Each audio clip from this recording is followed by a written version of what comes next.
পাকিস্তানপন্থী রাজাকার জামাত ইসলাম তারা যে পরিমাণ বাংলাদেশের জনগণের উপরে নির্যাতন করতেছে, যে পরিমাণের জুলুম করতেছে, সেই জুলুমের প্রতিবাদ যদি কেউ করে তাহলে তাকে বিভিন্ন ট্যাগলাইন দেয়া হচ্ছে, তাকে নাস্তিক বলা হচ্ছে, তাকে আওয়ামী লীগের দোসর বলা হচ্ছে, আমাকেও নাস্তিক বলা হচ্ছে, আমাকেও আওয়ামী লীগের দোসর বলা হচ্ছে।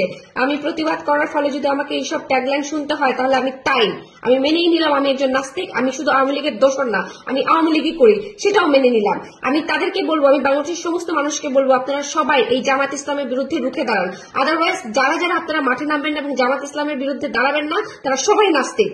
জামাত ইসলাম জঘন্য কাজ করতেছে বাংলাদেশে, প্রত্যেকটা মানুষকে ধরে ধরে নির্যাতন করতেছে, জুলুম করতেছে। এই জুলুম সহ্য করার মতো না। তারা পাকিস্তানি, তারা হচ্ছে রাজাকার, তাদেরকে কোনোভাবে বাংলাদেশে ঠাঁই দেওয়া যাবে না এবং সবাইকে এই ব্যাপারে অবশ্যই সচেতন হইতে হবে এবং সবাইকে এই ব্যাপারে রাজপথে নামতে হবে।